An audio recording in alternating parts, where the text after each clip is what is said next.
Mayambu ahanba maktada Kanglelay-pong original gi maikadagi Bisok khairakpamna taram noksari channel asina ngasisu tabada kitujung ba phawraba subscribers nga thabira pa wari ama mayamda kudol tamjage haiduna poduna laksari wari asi lithok charapa matamda soikiba langkiba kaya yarabosu mayamna nungsibiduna ngakpiu haiduna hajari aduga amana channel asibu mapung phanba matamda sarugya biboina adomadom na like amadi subscribe share to biro haiduna hajari subscribe to matamda bell icon du on to biro mathangi wari thaglapa matamda adomadom gi phone da phangnaba gidamakta adu dewari sia hongnaba tawsaraki thogdo saina luhongbagi cameraman oiba salingai matamda siangba thokiba thogdo amakakni numit ado ai khusu asumna thokani haiba mata khangde ai khugi hek thongkal waisi khonang pambi asoba mahawi khonang pambi hoba khakta sunatana ai khugi thonggal asi lamlog ahumsu phangi matam aduda luhong pantha soibani na gariya si aduki matik yamna silli maikai ahumdagi lakpa gari singasi hainingai laitana yamna silli asum tawdana nong manumit amadi ai si imanaba James kai ga si video camera lawba salami luhongba numit inda kharasu thengdokre imanaba James na ingonda bhai thingsu thengle nang yumda hanba matamda yagadro yanida ibani gari tongan tongan lai basidi faresi nang sodum lehoro aisu hannaba tawragi imanaba James ibani si lamsi kitang dilapna bahai badoirami aduna mahaka aiga silambi supunda banina mahak so haidokro aisu sanaba tawragi haidana ibani si lambi khainare imanaba James ibani si lambi khainaraba matung numitum madi aisu kharasu ingle Purisa tabli lagi haiba kiwani isa si karigumba madam thorami nahal makai ga iman mana tida numisi madi aisu ngasige numisi madi sasi jacket litlabasu adum ingnida sidi kamai tawni isada ni sa pusa sa bahai ba somata nate haidana isi saithanta murum sonduna lakle asuna laklaba kana duda aikhogi thongal mapa asida kana kanano karo omsina duna lairami adum no omsina duna laibadudaina thongal mapa asida karino omsina duna lairibasina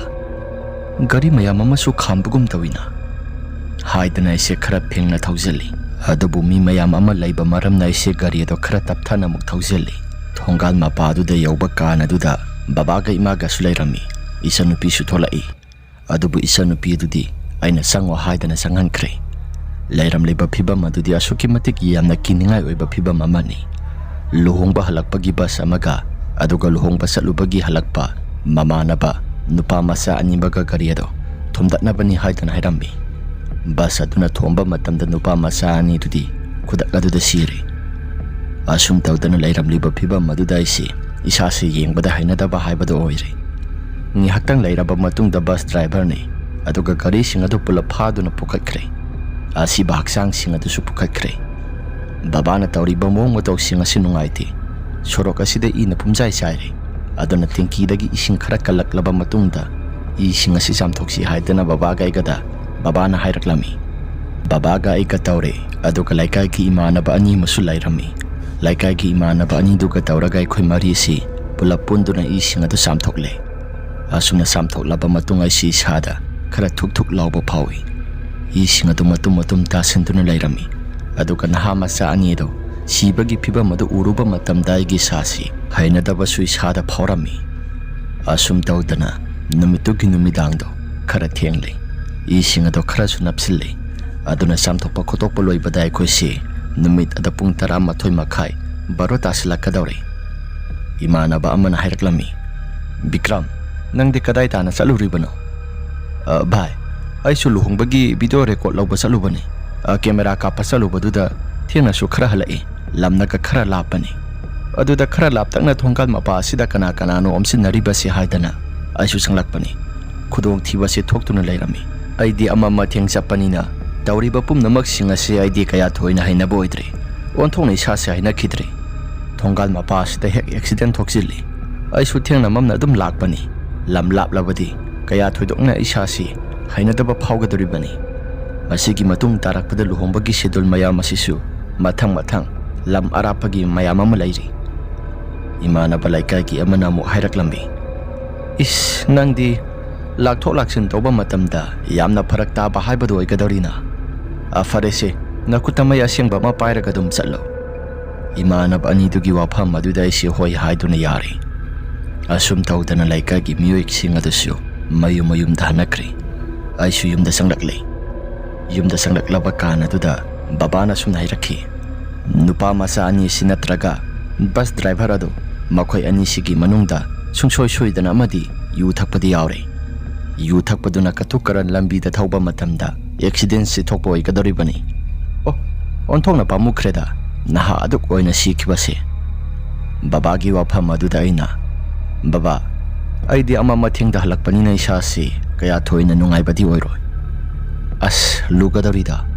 lambi asida sathok sasin tauba matamda isasi kaya hainingba phauroidri aigi wafam aduda babana yarese kasu thudokpa khandaba haibasi nangisu apambani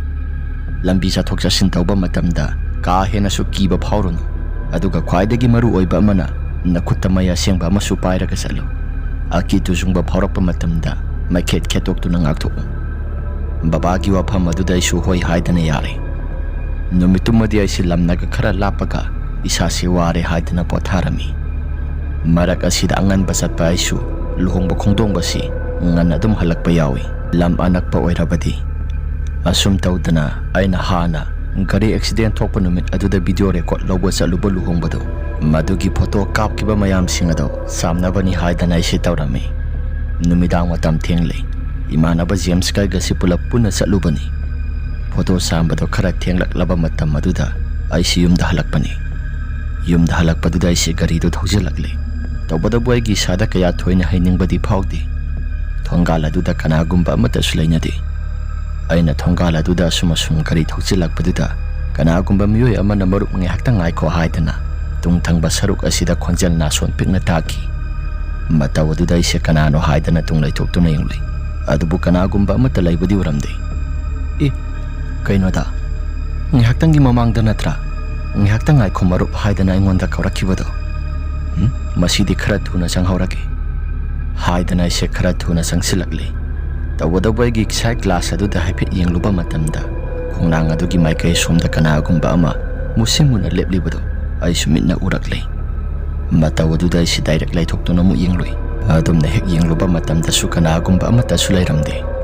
matawaduda gi sasi pungak hektangai sai class ta yenglei adu mayek singloi aduga tunglai thoktuna hek yengluba kandana kanagumba amata sulairamde ai pui sasi kainoda manghara mangmaktinate uriba mayam singa sikarino ai khara thuna imungda sangdaba yade haidana isi imungda khara thuna parap sanglakle asum tawdana imungda sanglaklaba kana duda isi imada sakadu thihalle sakado khara yam takna sarami lohongba maphamdagi su akhoi si thengani haidana plauga amata hek charakti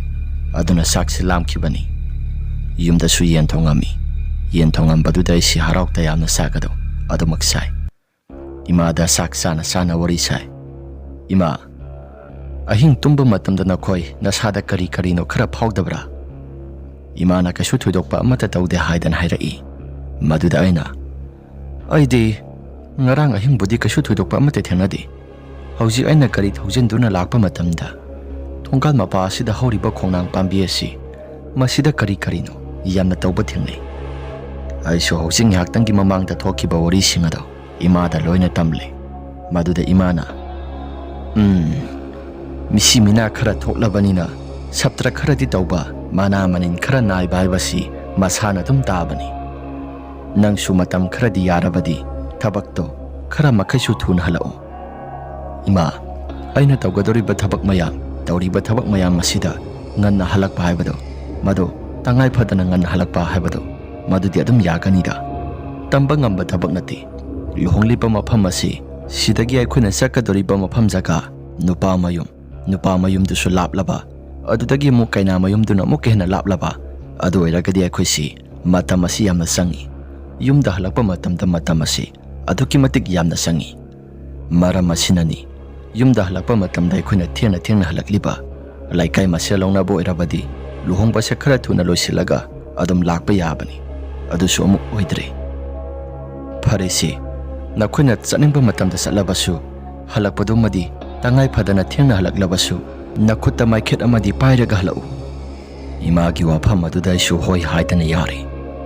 asum tawtana numitumadi aisi adumak haukri nong alaklaba matam aduda mangani sakoba salami photo sing adusu purami mangani sakoboda loiraba matungda aisi yumda halakle imanaba James numit aduda mahakti lakti ai ithanta khakta satpani imanaba James na tabra Bikram nang photo video do loina suna kapakpra ai su kapa I haidana khumi maduda imanaba Bikram na ai sanda marakse khusu khara sili atopa luhongba mafam amaga pulap puna saminaruba su lai madugi su mathakta ai handa marakse koksu khara si nahamo accident thokpa numita ibani pulap saminaruba luhongbado madu nangondoina idit pulap tawro ai di sida tawbasi khusu khara sangadaba lai aduga yamsu yami handak marakse sasu kaya thoina nungaiba oidi imanaba James ki wafam asida ai tawragi haidana hairami imanaba James su yanaraba matung mahaktu su phone thangkre numidangi matamni sa ising saba toklaba matung ai si edit ado phana kuina tawrami edit tawba se araiba makti natabanina ai si kari da soiba yauge haidana munna yenglami asumna munna yengduna lairingai pungtu su khara thingsilakle aina thabak ado khara kuina sugadore khangdana imana sa londuna puslai maduda aina imada ima sa ase lola iba yarida ima gyan tana dum tumjaro ai shodum thabak ase tawragi ima so hoi haidana dum sangkhre mahaki kada isanu pi amadi baba pupu ima su loina tumkhre ai ithanta khakta ngai rakle ai di thabak ase tawbani tawradi numitumadi khara saksinna thabak ase khara mangam pangna tawrami edit tawbase ta sengba makti khara makhadi wali semba saba matek mayam ama laurakhiba record mayam singado matek loina edit tawba matam check tawba matam da matam asiamna sangle pungodo baro khare hanjilakle as isasi wadi wasilaida afari hayeng khara muk tawba haibaduni asi hairaga igi sokridagi hakot ki haidana hek tawrakpa kana duda mamang thangbada horiba khongnang pambido madudagi kanagumba miyoi ama nupa amagi khonjelda yamna kana lawba khongba tawba horaklami matawaduda isi karino haidana kalli khongnang thangba maike somda natra kanagumba ama lawba khongba tawriba sina kari haidana lairingai nupa amana muk yamna kana kapagi makhola ma sudarakle makhola du taba matam daigi sasi karino haina khalakle karino da masibu tasingta singna tamnaribra natraga karino haidana isi wakhalda khalli asumna lairingai matam maduda khongnang thangba maike sumda kanagumba miyoi khara murum sonduna wari watai yamna khana sanabagi makhola muktarakle makhol singado taba matam daidi tasingna kiba haibado irakle aikhoi thonggal mapasi phawbada uru laidana wari watai mayam ama sanai ahing thenglak matam asida wari watai sanaribasi masi taibang miyoiba oiroi haidana wakhalda sukhalakle masi taibang miyoiba oiroida masi tasingna maki hairabada ngarang na hanta sikhiba thawai ani do oidiba sala masi oiramba yai asi hairaga wakhal khalle asum tawdana makhoina sanariba wari singa su marol mari amata khangde makhoina thokpa tawduna sanai numito nong su khara makhadi mangi nong heksu tharakpa matam nong ado akhak arak tawraklaba matam maduda makhoina sanaramba wari singa do loin hekta mangkre ai su nong naga nong su silakpani adumak makha tana pothari asum tawdana luhongbagi dix mayam migi pithokadaba polam singa da loina pithokre numit nini humni mukti aisi hangle haidana lairami adobo numit nini humni laiba matamda luhongbase amuk sakadoribani imana sumna hairai ibungo luhongba sakadaba nang matam amuk sanglibra ima numit nini humni muk lairagadi atopa lam amada muk sakadaba lai handa mukti lamado yamna lapro kana saminagadoriba imanaba James kadum saminagadabanida lambodi khara lapi ima kaidaurage handa marakasi yamna tamnai hai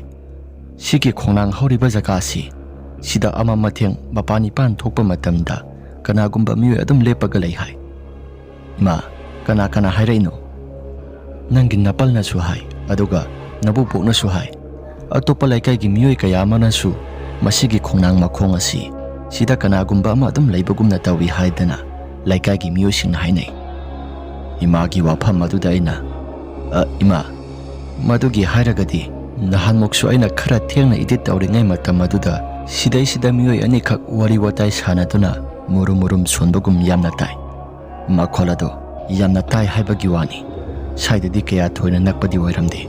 ꯑꯗꯨꯕꯨ ꯃꯈꯣꯜ ꯑꯗꯨ ꯇꯥꯕꯗ ꯃꯔꯣꯜ ꯃꯔꯤꯁꯨ ꯑꯃꯠꯇ ꯈꯪꯗꯦ, ꯃꯨꯔꯨꯝ ꯃꯨꯔꯨꯝ ꯁꯣꯜꯂꯒ ꯑꯗꯨꯝ ꯁꯥꯟꯅꯩ꯫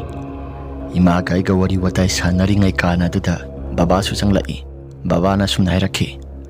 ꯏꯕꯨꯡꯉꯣ, ꯃꯤꯒꯤꯁꯨ ꯊꯕꯛ ꯑꯗꯣ ꯆꯠꯇꯕ ꯌꯥꯗꯕꯅꯤ, ꯑꯗꯨꯕꯨ ꯊꯕꯛ ꯆꯠꯄ ꯃꯇꯝꯗ ꯈꯔ ꯆꯦꯛꯁꯤꯟ ꯁꯥꯖꯤꯟꯅ ꯆꯠꯂꯨ꯫ ꯍꯟꯗꯛ ꯃꯔꯛ ꯑꯁꯤ ꯂꯩꯀꯥꯏꯁꯤꯗ ꯑꯦꯛꯁꯤꯗꯦꯟ ꯊꯣꯛꯈꯤꯕꯁꯤꯗ ꯂꯩꯀꯥꯏꯁꯤ ꯀꯩꯅꯣꯝ ꯏꯇꯧ ꯇꯧꯏ꯫ ꯑꯗꯨꯅ ꯊꯕꯛ ꯆꯠꯊꯣꯛ ꯈꯣꯠꯇꯣꯛꯄ ꯃꯇꯝꯗ ꯅꯁꯥꯗꯣ ꯌꯥꯝꯅ ꯆꯦꯛꯁꯤꯟ ꯁꯥꯖꯤꯟꯅ ꯆꯠꯂꯨ꯫ ꯑꯩꯁꯨ ꯕꯕꯥꯗ ꯍꯥꯏꯔꯝꯃꯤ꯫ ꯕꯕꯥꯒ ꯑꯩꯒ ꯋꯥꯔꯤ ꯋꯥꯇꯥꯏ ꯈꯔ ꯁꯥꯟꯅꯔꯕ ꯃꯇꯨꯡ ꯑꯩꯅ ꯂꯨꯍꯣꯡꯕ ꯆꯠꯀꯗꯕ ꯅꯨꯃꯤꯠ ꯑꯗꯨ ꯌꯧꯔꯛꯂꯦ꯫ ꯂꯨꯍꯣꯡꯕ ꯆꯠꯀꯗꯕ ꯅꯨꯃꯤꯠ ꯑꯁꯤ ꯖꯦꯝꯁ ꯏꯕꯥꯅꯤꯁꯨ ꯌꯥꯝꯅ ꯍꯔꯥꯎ ꯇꯌꯥꯝꯅ ꯆꯠꯂꯝꯃꯤ꯫ ꯖꯦꯝꯁ ꯏꯕꯥꯅꯤꯅ ꯍꯔꯥꯎ ꯇꯌꯥꯝꯅ ꯆꯠꯂꯤꯉꯩ ꯀꯥꯟ ꯑꯗꯨꯗ ꯖꯦꯝꯁꯅ ꯒꯥꯔꯤ ꯑꯦꯛꯁꯤꯗꯦꯟ ꯊꯣꯛꯐꯝ ꯖꯒꯥ, ꯅꯈꯣꯏꯒꯤ ꯊꯣꯡꯒꯥꯜ ꯃꯄꯥꯗꯣ ꯀꯔꯤ ꯀꯔꯝ ꯇꯧꯔꯤꯒꯦ, ꯇꯝꯅꯩ ꯍꯥꯏꯕ ꯄꯥꯎ ꯈꯔ ꯇꯥꯏ, ꯃꯇꯧ ꯀꯔꯝꯅ ꯇꯝꯅꯒꯦ ꯍꯥꯏꯗꯅ ꯍꯥꯏꯔꯛꯂꯝꯃꯤ꯫ ꯑꯩꯁꯨ ꯊꯣꯛꯈꯤꯕ ꯋꯥꯔꯤꯁꯤꯡ, ꯂꯩꯀꯥꯏꯒꯤ ꯃꯤꯑꯣꯏꯁꯤꯡꯅ ꯊꯦꯡꯅꯕ ꯄꯨꯝꯅꯃꯛꯁꯤꯡ ꯑꯗꯣ ꯂꯣꯏꯅ ꯇꯝꯂꯝꯃꯤ꯫ ꯃꯗꯨꯗ ꯏꯃꯥꯟꯅꯕ ꯖꯦꯝꯁꯅ, ꯑꯩꯈꯣꯏꯒꯤ ꯂꯩꯀꯥꯏꯒꯤ ꯃꯤꯅꯁꯨ ꯇꯝꯕ ꯃꯇꯝꯗ ꯅꯈꯣꯏꯒꯤ ꯃꯗꯨꯒꯤ ꯃꯐꯝ ꯖꯒꯥꯗꯣ ꯒꯥꯔꯤ ꯃꯆꯥ ꯊꯧꯔꯛꯄ ꯃꯤꯑꯣꯏꯁꯤꯡꯗ ꯒꯥꯔꯤ ꯃꯅꯤꯡꯗ ꯅꯞꯄ ꯅꯞꯄꯒ ꯑꯗꯨꯝ ꯆꯠꯂꯤ ꯍꯥꯏꯕ ꯄꯥꯎ ꯈꯔꯁꯨ ꯇꯥꯏ, ꯃꯗꯨꯅ ꯀꯗꯥꯏ ꯐꯥꯎꯕ ꯆꯨꯝꯂꯤꯕꯅꯣ? ꯏꯃꯥꯟꯅꯕ ꯖꯦꯝꯁꯅ ꯍꯥꯏꯔꯛꯂꯤꯕ ꯋꯥꯐꯝ ꯑꯗꯨꯗ, ꯍꯣꯏ ꯚꯥꯏ, ꯗꯃꯥꯏꯅ ꯇꯧꯕꯁꯨ ꯑꯗꯨꯝ ꯌꯥꯎꯕ ꯖꯥꯠꯅꯤꯗ꯫ ꯐꯔꯦꯁꯦ, ꯁꯤꯒꯤ ꯋꯥꯔꯤꯁꯤ ꯁꯥꯟꯅꯔꯒꯨꯝꯁꯤ, ꯒꯥꯔꯤ ꯊꯧꯅ ꯊꯧꯅ ꯑꯦꯛꯁꯤꯗꯦꯟꯒꯤ ꯋꯥꯔꯤ ꯑꯁꯤ ꯁꯥꯟꯅꯒꯨꯝꯁꯤꯗ꯫ ꯑꯁꯤ ꯍꯥꯏꯗꯅ ꯏꯃꯥꯟꯅꯕ ꯖꯦꯝꯁ ꯏꯕꯥꯅꯤꯁꯨ ꯂꯨꯍꯣꯡꯐꯝꯗꯨ ꯌꯧꯔꯦ꯫ ꯂꯨꯍꯣꯡꯕ ꯃꯐꯝꯗ ꯌꯧꯔꯕ ꯃꯇꯨꯡ ꯀꯦꯃꯦꯔꯥ ꯔꯦꯀꯣꯔꯗ ꯐꯖꯅ ꯇꯧꯔꯕ ꯃꯇꯨꯡ ꯚꯤꯗꯤꯑꯣꯁꯤꯡ ꯑꯗꯨ ꯂꯧꯔꯦ꯫ ꯑꯁꯨꯝ ꯇꯧꯗꯅ ꯂꯝꯅꯒ ꯈꯔ ꯂꯥꯞꯄꯅꯤ꯫ ꯏꯃꯥꯟꯅꯕ ꯖꯦꯝꯁ ꯏꯕꯥꯅꯤꯁꯤ ꯄꯨꯡ 10 ꯇꯥꯔꯛꯀꯗꯧꯔꯦ ꯌꯨꯝꯗ ꯍꯜꯂꯛꯄꯗ꯫ ꯂꯨꯍꯣꯡꯕ ꯃꯐꯝꯗꯒꯤ ꯏꯕꯥꯅꯤꯁꯤ ꯆꯥꯛꯁꯨ ꯆꯥꯔꯛꯂꯦ꯫ ꯑꯁꯨꯝꯅ ꯌꯨꯝꯗ ꯍꯜꯂꯛꯂꯕ ꯀꯥꯟ ꯑꯗꯨꯗ ꯂꯝꯕꯤ ꯖꯒꯥꯁꯤ ꯑꯩꯈꯣꯏ ꯌꯧꯒꯗꯕ ꯈꯔ ꯋꯥꯠꯂꯤꯉꯩ ꯇꯥꯟꯖꯥ ꯈꯔ ꯋꯥꯠꯂꯤꯉꯩꯗꯨꯗ ꯂꯝꯕꯤꯁꯤ ꯊꯥꯎꯁꯨ ꯈꯔ ꯇꯠꯈ꯭ꯔꯦ꯫ ꯂꯝꯕꯤꯗꯨꯗ ꯑꯣꯏꯜ ꯄꯝꯁꯨ ꯑꯃꯠꯇ ꯂꯩꯕ ꯅꯠꯇꯦ꯫ ꯏꯁ ꯚꯥꯏ, ꯒꯥꯔꯤꯁꯦ ꯊꯥꯎꯁꯨ ꯇꯠꯈ꯭ꯔꯦ, ꯀꯃꯥꯏ ꯇꯧꯅꯤ ꯁꯤꯗꯤ? ꯏꯃꯥꯟꯅꯕ ꯖꯦꯝꯁꯅ, ꯂꯥꯎꯁꯤ, ꯑꯁꯥꯏꯁꯤꯗ ꯉꯥꯏꯍꯥꯛ ꯒꯥꯔꯤ ꯊꯥꯎ ꯌꯣꯟꯐꯝ ꯂꯩꯕ꯭ꯔꯥ ꯌꯦꯡꯁꯤ, ꯑꯗꯨꯒ ꯍꯥꯜꯂꯒ ꯉꯁꯤꯒꯤꯗꯤ ꯄꯥꯡꯅ ꯆꯠꯈ꯭ꯔꯁꯤ꯫ ꯍꯌꯦꯡꯈꯩꯗꯤ ꯊꯥꯎ ꯑꯁꯤ ꯐꯨꯜ ꯍꯥꯜꯂꯒ ꯂꯥꯛꯁꯤ꯫ ꯑꯁꯤ ꯍꯥꯏꯅꯔꯕ ꯃꯇꯨꯡꯗ ꯏꯃꯥꯟꯅꯕ ꯖꯦꯝꯁ ꯏꯕꯥꯅꯤ ꯒꯥꯔꯤꯗꯨ ꯏꯟꯗꯨꯅ ꯂꯥꯛꯂꯦ꯫ ꯗꯥꯎ ꯌꯥꯕ ꯍꯥꯏꯒꯗ꯭ꯔꯥ, ꯃꯇꯦꯛ ꯈꯔ ꯆꯠꯂꯕ ꯃꯇꯨꯡ ꯈꯤꯇꯪꯕꯨꯗꯤ ꯁꯥꯡꯅ ꯆꯠꯂꯤ꯫ ꯗꯨꯀꯥꯟ ꯑꯃ ꯂꯩꯔꯝꯃꯤ꯫ ꯗꯨꯀꯥꯟꯗꯨꯁꯨ ꯊꯣꯡ ꯍꯥꯡꯂꯝꯃꯤ꯫ ꯕꯦꯟꯗꯔ ꯑꯣꯏ ꯀꯩꯕꯣꯏ ꯇꯧꯕ ꯗꯨꯀꯥꯟꯅꯤ꯫ ꯃꯊꯦꯡ ꯐꯥꯎꯕꯗ ꯑꯗꯨꯝ ꯊꯣꯡ ꯍꯥꯡꯕ ꯗꯨꯀꯥꯟ ꯑꯣꯏꯕ ꯖꯥꯠꯅꯤ꯫ ꯃꯗꯨꯗꯩꯗꯨꯗ ꯑꯩꯈꯣꯏꯁꯦ ꯊꯥꯎ ꯈꯔ ꯍꯥꯜꯂꯕ ꯃꯇꯨꯡ ꯌꯨꯝꯗ ꯑꯃꯨꯛ ꯊꯧꯗꯨꯅ ꯂꯥꯛꯂꯦ꯫ ꯅꯨꯃꯤꯠꯇꯨꯃꯗꯤ ꯏꯃꯥꯟꯅꯕ ꯖꯦꯝꯁꯁꯨ ꯒꯥꯔꯤ ꯄꯨꯔꯛꯇꯦ, ꯑꯩꯒꯤ ꯒꯥꯔꯤꯗ ꯄꯨꯂꯞ ꯄꯨꯟꯅ ꯆꯠꯃꯤꯟꯅꯕꯅꯤ꯫ ꯏꯃꯥꯟꯅꯕ ꯖꯦꯝꯁꯇꯣ ꯃꯌꯨꯝ ꯇꯥꯅ ꯊꯤꯜꯂꯝꯃꯤ꯫ ꯑꯗꯨꯒ ꯏꯃꯥꯟꯅꯕ ꯖꯦꯝꯁꯅ ꯍꯥꯏꯔꯛꯂꯝꯃꯤ, ꯚꯥꯏ, ꯈꯔ ꯆꯦꯛꯁꯤꯟ ꯁꯥꯖꯤꯟꯅ ꯆꯠꯂꯨꯀꯣ, ꯑꯩꯗꯤ ꯅꯈꯣꯏꯒꯤ ꯃꯐꯝ ꯖꯒꯥꯗꯣ ꯍꯥꯟꯅꯗꯒꯤꯁꯨ ꯀꯌꯥ ꯊꯣꯏꯅ ꯍꯩꯅꯕ ꯑꯣꯏꯗꯦ꯫ ꯂꯝꯂꯣꯡ ꯑꯍꯨꯝꯅꯒ ꯐꯥꯡꯖꯤꯜꯂꯤ, ꯑꯗꯨꯒ ꯒꯥꯔꯤꯁꯤꯡ ꯑꯁꯤꯁꯨ ꯂꯝꯕꯤꯅ ꯐꯔꯕꯅꯤꯅ ꯌꯥꯝꯅ ꯌꯥꯡꯅ ꯍꯦꯛꯇ ꯊꯧꯖꯤꯜꯂꯤ꯫ ꯏꯃꯥꯟꯅꯕ ꯖꯦꯝꯁꯀꯤ ꯋꯥꯐꯝ ꯑꯗꯨꯗ ꯑꯩꯅ, ꯍꯣꯏ ꯚꯥꯏ, ꯅꯪꯁꯨ ꯒ꯭ꯌꯥꯟ ꯇꯥꯅ ꯄꯣꯊꯥꯍꯧꯔꯣ, ꯑꯩꯁꯨ ꯒ꯭ꯌꯥꯟ ꯇꯥꯅ ꯆꯠꯂꯒꯦ꯫ ꯑꯁꯤ ꯍꯥꯏꯔꯕ ꯃꯇꯨꯡꯗ ꯏꯃꯥꯟꯅꯕ ꯖꯦꯝꯁ ꯏꯕꯥꯅꯤꯁꯦ ꯀꯥꯏꯅꯔꯦ꯫ ꯀꯥꯏꯅꯔꯕ ꯃꯇꯨꯡ ꯃꯍꯥꯛꯁꯨ ꯒ꯭ꯌꯥꯟ ꯇꯥꯅ ꯆꯪꯍꯧꯔꯦ꯫ ꯇꯧꯕꯇꯕꯨ ꯑꯩꯅ ꯆꯠꯀꯗꯧꯔꯤꯕ ꯂꯝꯕꯤ ꯑꯁꯤꯗꯤ ꯂꯝꯕꯤꯁꯦ ꯈꯤꯇꯪꯁꯨ ꯁꯥꯡꯉꯤ꯫ ꯑꯩꯅ ꯊꯧꯅ ꯋꯥꯈꯜꯗ ꯈꯜꯂꯤ, ꯑꯁ, ꯂꯝꯕꯤꯁꯤ ꯑꯣꯟꯊꯣꯛꯅꯁꯨ ꯁꯥꯡꯈ꯭ꯔꯦꯗ꯫ ꯑꯩꯅ ꯆꯠꯀꯗꯧꯔꯤꯕ ꯂꯝꯕꯤ ꯑꯁꯤ, ꯂꯝꯕꯤꯁꯦ ꯀꯅꯥꯒꯨꯝꯕ ꯑꯃꯠꯇꯁꯨ ꯆꯠꯅꯗꯦ, ꯅꯤꯡꯊꯝ ꯊꯥꯒꯤ ꯃꯇꯝꯅꯒ ꯑꯣꯏꯁꯤꯜꯂꯤ, ꯄꯨꯡ ꯑꯁꯤꯁꯨ ꯊꯦꯡꯖꯤꯜꯂꯛꯂꯦ꯫ ꯍꯥꯏꯅ ꯑꯩꯁꯨ ꯒꯥꯔꯤ ꯃꯆꯥꯗꯣ ꯑꯗꯨꯝ ꯊꯧꯗꯨꯅ ꯂꯥꯛꯂꯦ꯫ ꯇꯥꯟꯖꯥꯗꯨꯗ ꯏꯃꯥꯅ ꯐꯣꯟ ꯇꯧꯔꯛꯏ꯫ ꯑꯩꯁꯨ ꯂꯝꯕꯤꯗ ꯂꯥꯛꯂꯦ ꯍꯥꯏꯗꯅ ꯏꯃꯥꯗ ꯈꯨꯝꯃꯤ꯫ ꯏꯃꯥꯅꯁꯨ ꯅꯪ ꯈꯔ ꯊꯨꯅ ꯍꯜꯂꯛꯂꯣ, ꯅꯪ ꯂꯥꯛꯄ ꯉꯥꯏꯔꯤ ꯍꯥꯏꯗꯅ ꯍꯥꯏꯔꯛꯂꯝꯃꯤ꯫ ꯑꯩꯁꯨ ꯂꯥꯛꯄ ꯉꯥꯏꯔꯤ ꯍꯥꯏꯗꯨꯅ ꯍꯥꯏꯔꯛꯄꯗꯨꯗ ꯑꯩꯁꯤ ꯈꯤꯇꯪꯁꯨ ꯍꯔꯥꯎꯔꯝꯃꯤ꯫ ꯍꯟꯗꯛ ꯃꯔꯛ ꯑꯁꯤ ꯑꯩꯅ ꯈꯔ ꯊꯦꯡꯅ ꯍꯜꯂꯛꯄ ꯀꯥꯟ ꯑꯁꯤꯗ ꯏꯃꯥ ꯑꯃꯗꯤ ꯕꯕꯥ, ꯃꯈꯣꯏ ꯑꯅꯤ ꯆꯪꯗꯅ ꯑꯗꯨꯝ ꯉꯥꯏꯔꯝꯃꯤ꯫ ꯑꯁꯨꯝ ꯇꯧꯗꯅ ꯒꯥꯔꯤ ꯑꯁꯤ ꯈꯔ ꯊꯧꯗꯨꯅ ꯂꯥꯛꯂꯕ ꯀꯥꯟ ꯑꯗꯨꯗ ꯑꯩꯈꯣꯏꯒꯤ ꯌꯨꯝ ꯃꯄꯥꯗ ꯌꯧꯁꯤꯜꯂꯛꯀꯗꯧꯔꯦ꯫ ꯈꯣꯡꯅꯥꯡ ꯃꯄꯥꯁꯤ ꯌꯧꯔꯛꯀꯅꯤ ꯈꯟꯕꯗ ꯑꯩꯒꯤ ꯏꯁꯥꯁꯤ ꯀꯌꯥ ꯊꯣꯏꯅ ꯍꯩꯅꯤꯡꯕꯗꯤ ꯑꯣꯏꯗꯦ꯫ ꯈꯣꯡꯅꯥꯡ ꯃꯄꯥꯁꯤ ꯂꯥꯜꯂꯒ ꯆꯠꯀꯅꯤ ꯈꯟꯕꯗ ꯑꯩꯒꯤ ꯏꯁꯥꯁꯤ ꯑꯣꯟꯊꯣꯛꯅ ꯇꯟꯈ꯭ꯔꯦꯗ, ꯑꯗꯨꯕꯨ ꯆꯠꯇꯕꯗꯤ ꯌꯥꯗꯦ ꯍꯥꯏꯔꯒ ꯑꯩꯁꯨ ꯒꯥꯔꯤ ꯑꯗꯨ ꯈꯔ ꯊꯨꯅ ꯊꯧꯖꯤꯜꯂꯤ꯫ Khongnang mapa manak waida yaurak kaan aduda khongnanggi nakal thangba sarukta kanagumba mioi anikak matung onthokduna musimuna leplibado aisu urammi. Madu uba matamda aigi sasi gari se khami. Gari maramgino haibadi khangdi. Gari se hekta khami. Khongnanggi mamang thangba saruk asomda nupa anikak mamai laisingkhibasi. Sibu aigi mitna uribra. Haidana garidudagi amuk kumthaduna aisi apunaba amana pubagumna nupa anidugi manakta sangsingge haidana tawi. Garidagi hek kumtharaga yengluba matamda anido amuk lairamdre. Mataw adudaigi sa singakle. Hausi waida asida lairambaduda kadai tana sakraba? Haidana wakalda khalli. Asumna khanduna lairingai matam aduda kadom thangba sarukdagi no khangde hui mayamsing ase hekta khongba horakle. Aisu isase karigumba ama tawre haidana karido thausilaklage haidana karido kakhalakle. Adubu phana kan start hauna bohnai start ada hawai ba yakide. Hauji waida gari se khamagi start ase muthakkibani aduga hawai ba yadribasina karigi. Haidana isi garido tapna illaga start hawba yabra yengi. Start ada hawba yakidre. Sidi mataw manina. Ai start ase hawba yadrabanina sum siamlaga sanabado matam yamna sangna kuina sangnabani yumda khara thuna sanglagi. Haidana garidu induna yum tamna sangsilaknaba konthong mapa yongna lakle. Asumna lakpa kana duda aigi gari ase yamna lumthaba amagum tawrakle. Mataw aduda isi karino haidana tunghanna phawba yengba tawde. Tungthangba saruk asida laikagi hui mayamna tana dana lapkhong khongba horakle. Aisu karino haidana tungon thokduna haipe yengluba matamda aigi gari ki tungthangba saruk asida nupa anikak nupagi khutong tongduna nupa anikak yamna ihi hikatuna musimuna lairami. Mataw adudagi sase karino haidana yamna kan hekta laurami. Asumna lauraba kana isuma thongmaram khangdana gari se laktana paidana hundoklamle. Aduga thonggal tamna sinsilakle. Thonggal tamna sinsilakpadudagi tung asida kanagumba anikak gam launa silaktuna tanarakpagumna tawrai.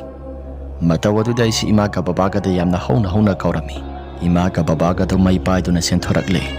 Asumna may paiduna senthoraklaba kana duda haujing yaktanggi mamangda ukiba pumnamaksing tungthangba saruk asida inarakpa pumnamaksing ado amata laiburamdre. Imaga babaga na gate adusu hanglakle. Adumna gate hanglakpa matam adudaigi sasi wan thakiba khangawdre. Aina gyan tarakpa matamdi imaga babaga pulap punna isi makoina sinba langba tawduna isi phajana laikatnarami. Laikagi maiba oiba ipu amusu lairami. Ipu aduna sumna hairakhi. Ibungo kari karam tawdana nangna thengnakhibano hayu pausing adu loina tamo. Aisu thokiba wari sing adu loina tamle. Maduda ipuna sumna hairakhi. Makhoigi sorat ase loidribra. Sorat ase loirabadi imung manungki miyoi singado kauraga masigi mafam jaga asida kai kaino khara khoramduna thado haidragadi mafam jaga ase adum tattana tamnaba yai. Makhoi su wakhala se tamandaba haibadune sorat loidragasu yaudragasu masigi mafam jaga asida karino khara thadokpibadi yabani. Asumna ipu maibaduna hairammi. Asum tawdana ise numit nini humni mukti thabak amata hek tawba phangamde. Isasi nungai taba maramna imanaba James to kauraba matungda thabak singado loina sinakre. Isasi nungai taba maramna luhongba khara soina cancel tawkhre. Imanaba James ka topaga pulapuna saminahankre. Asum tawdana nupa anidugi imung manung singado mari mata thokpa singta pausiale. Aduga laige tingi amungtangdi khoram tho haidana mayam singa sin hainarakle. Nupa masa anidugi imung manung singado laklaba matung laige tingi khoramle. Aduga matung tabada kasu thudokpa amata tawroi khalami. Adubu nongma numit amasu laikagi ipal ama masigi mafam jaga asida kanano matungda inarakle. Aduga mahaki ming kaudana mani mamangsa koithathatuna koisasatli haidana ipal aduna hairaklami. Asumna handamukti laikagi ipu maiba oibaduna phajana laige tingi se khoram thoklaba matung makha tana kasu thudokpa amata di tawrakhidre. Adubu aidi thengnakiba pumnamak singaduna maram oiduna aigi sasi akitujungbadi adumak phawri. Haujipudi kasu thudokpa amata tawkhidre. Khonang sibudi adumak khawri. Adubu hana tawkiba pumnamak sing nupa ani duna sikiba khusi ngasi maksumita adumak uduna lairi.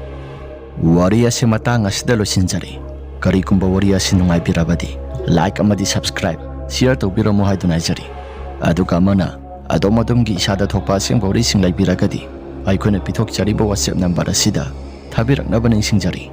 Ngasigi oinadi matang asida losinjarage. Mathangi warida thengnarasi. Ima laibakna yaifare.